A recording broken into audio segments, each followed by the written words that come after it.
हे बघा, अगदी वळायला पण एकदम सोपे असतात, काही त्रास होत नाही वळायला पण. पटपट होऊन जातात आणि पौष्टिक पण असतात हे लाडू खूप. हे बघा, झाले, थोडेसे राहिले ते करून घेते. हॅलो फ्रेंड्स, कशा आहात? स्वागत आहे तुमचं आपल्या मराठी यूट्यूब चॅनलमध्ये. लाडू बनवायचे आज. काय घेतलंय बघा, दाखवते तुम्हाला सगळं साहित्य. बऱ्याचदा काय होतं, थोडं थोडं सगळं साहित्य घरात शिल्लक राहतं. तसंच झालं माझं. मागच्या वेळी लाडू केले होते, त्यातलं बरंच साहित्य घरात आहे. थोडंसं आणलं, काय काय ते दाखवते. हे बघा, वाटीभर तीळ घेतलेत, वाटीभर खसखस, थोडेसे काजू बदाम, मखाने, थोडा डिंक घेतलाय, शेंगदाणे 1 वाटी. हे बघा, ह्या भोपळ्याच्या बिया आहेत, ह्या मागच्या वेळी आणलेल्या, त्या थोड्याशा उरलेल्या आहेत. तर म्हटलं आता हे थोडं थोडं साहित्य आहे ना, ह्याचे लाडू करून टाकू. हे बघा, ह्या भोपळ्याच्या बिया आहेत.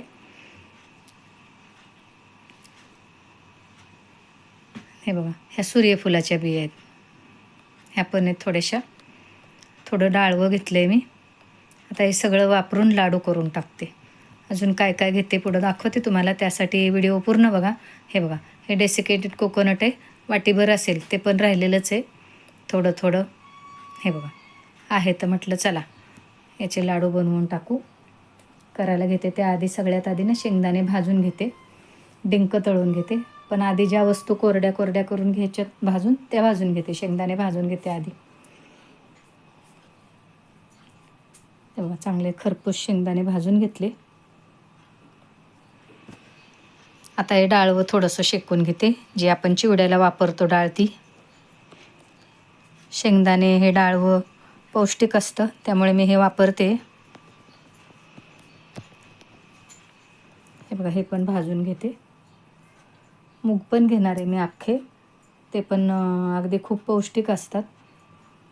हे आधी मखाने थोडेसे शेकून घेते. कोरड्या वस्तू ज्या भाजायच्या त्या आधी कढईमध्ये भाजून घ्यायच्या.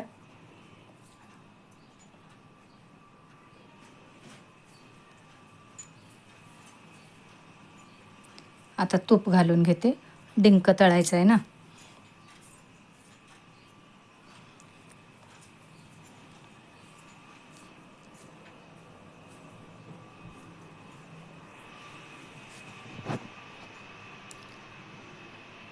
थोडासा तापला की डिंक तळून घेते. एवढ्या साहित्याला मी 50 ग्रॅम डिंक आणलाय, बास होईल म्हटलं, तेवढा डिंक नव्हता घरात तर. हे बघा, तापलेल्या तुपात लगेच तो तळला जातो डिंक.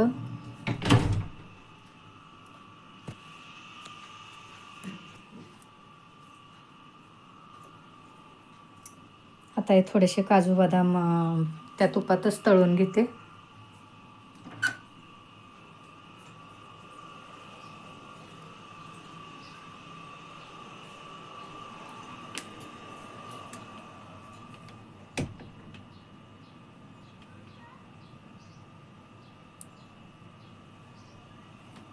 हे मगज आहे थोडं, 2-3 चमचे आहे, ते पण त्यात तळून घेतलं.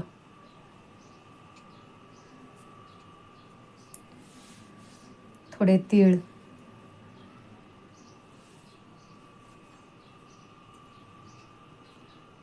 ह्या सूर्यफुलाच्या बिया आहेत, त्या पण तळून घेतल्या त्यातच तुपामध्ये, ज्या की मगाशी तुम्हाला दाखवल्या होत्या मी त्या. ह्या भोपळ्याच्या बिया,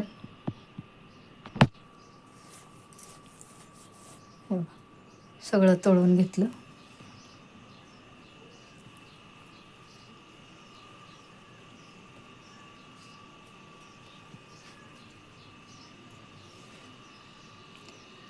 हे तीळ आहेत, 2-3 चमचे तीळ घातले. थोडी खसखस पण आहे, पण हे डेसिकेटेड कोकोनट आहे ना, ते त्यातच घालते. म्हणजे कसं, तीळ खसखस या बारीक दाणे असतात ना, मग ते त्यातच भाजून घेते. म्हणजे ते असे तुपातून किंवा तेलातून तळून काढताना थोडंसं गळून जातात ते झाऱ्यातून. म्हणून मग हे तिन्ही वस्तू एकत्र भाजून घेतल्या, तीळ, खसखस आणि डेसिकेटेड कोकोनट.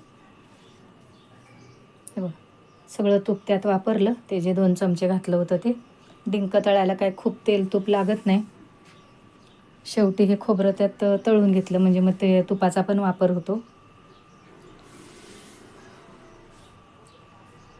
हे बघा, हे झालं भाजून.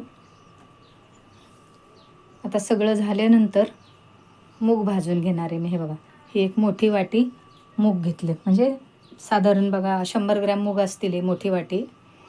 शेवटी मूग भाजून घेते.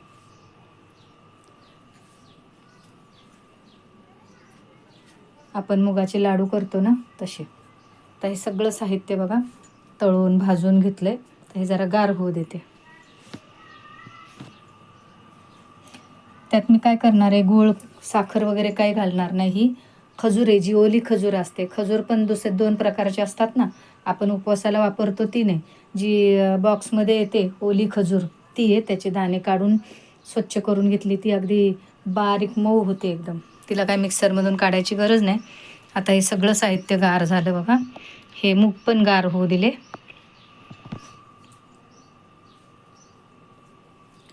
पूर्ण गार झाल्याशिवाय नाही ना आपल्याला मिक्सरमधून काढता येणार.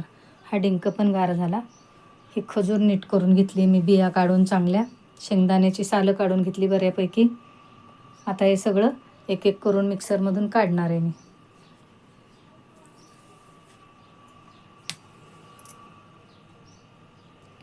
सगळ्यात आधी मूग घालते, कारण मूग जरा बारीक व्हायला वेळ लागेल, म्हणून मग आधी चांगले मूग बारीक करून घेते आणि मग बाकीच्या वस्तू एक एक करून त्यात घालते. हे बघा चांगले बारीक करून घेतले मूग.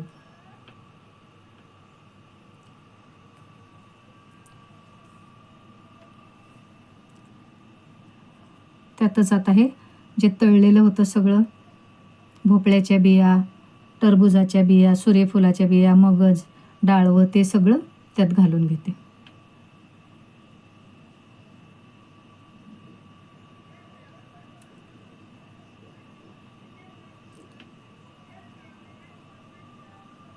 मुगामध्ये घातल्यामुळं मग सगळं एकजीव होतं अजून चांगलं. हे बघा मस्त झालं बारीक.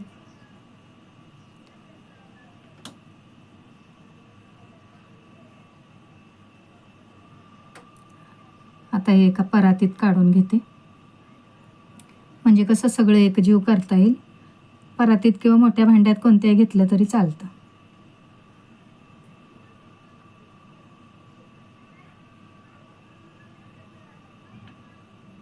आता हे जे खोबरं आहे ते घेते बारीक करून. डिंक शेवटी ठेवलाय.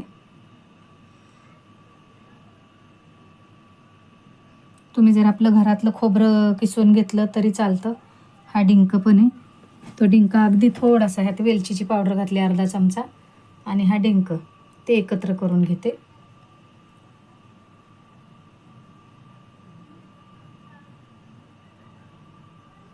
हे बघा हे पण झालं करून.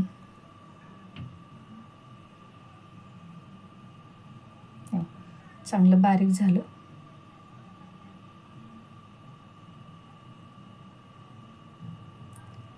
गूळ साखर काही वापरणार नाही आहे मी, म्हणून मग ती खजूर आणली आहे मी, ती वापरणार आहे ह्यात. आणि ही खजूर अगदी मऊ असते, त्यामुळं शेंगदाणे राहिले करायचे, शेंगदाणे करून घेते. ती मिक्सरमधून काढायची काहीच गरज लागत नाही खजूर ती. हे झाले शेवटी शेंगदाणे करून. ते पण शेंगदाणे मात्र जरा जाडसरच करायचे, अगदी चालूबंद मिक्सरचं भांडं करून.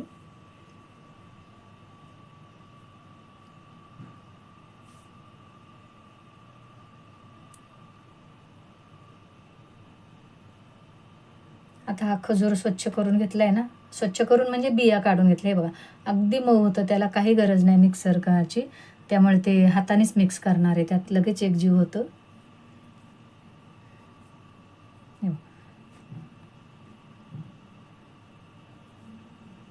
अर्धा किलो खजूर आहे हा. अर्धा किलोचा बॉक्सच आणला होता मी, कारण हे बाकीचं साहित्य इतकं आहे ना, मग ते त्याला तेवढं लागतं. गुळ साखर काही न वापरता करायचे म्हटल्यावर मग तेवढा अर्धा किलो खजूर पूर्ण वापरते मी. तो खजूरचा बॉक्स उघडला तेव्हा तुम्हाला दाखवायला विसरले मी सरळ नीट करून घेतलं. हे बघा सहज अगदी लाडू वळतात. हे मिश्रण सगळं एकत्र चांगलं करून लाडू वळायला घेते. आणि या सगळ्या गोष्टी पौष्टिक असतात. एक लाडू जरी आपण सकाळी खाल्ला तरी पण भरपूर ताकद येते याने. हे बघा मस्त लाडू होत आहेत. वळून घेते सगळे.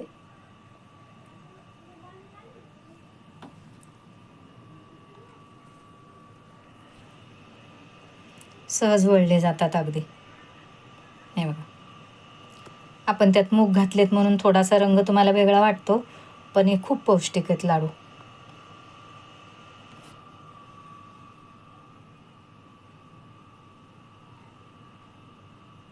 करून घेते एवढे सगळे राहिलेले. हे बघा, झाले सगळे लाडू आपले करून. अत्यंत पौष्टिक असे सगळं साहित्य घातलेले लाडू आपले तयार झाले. हे बघा, कसे वाटले कमेंट करून सांगा. आवडले तर नक्कीच लाईक करा, शेअर करा, सबस्क्राईब करा. शिवाय बेल आयकॉनचं बटन दाबा म्हणजे माझ्या रोजच्या रोज रेसिपी तुम्हाला बघता येतील.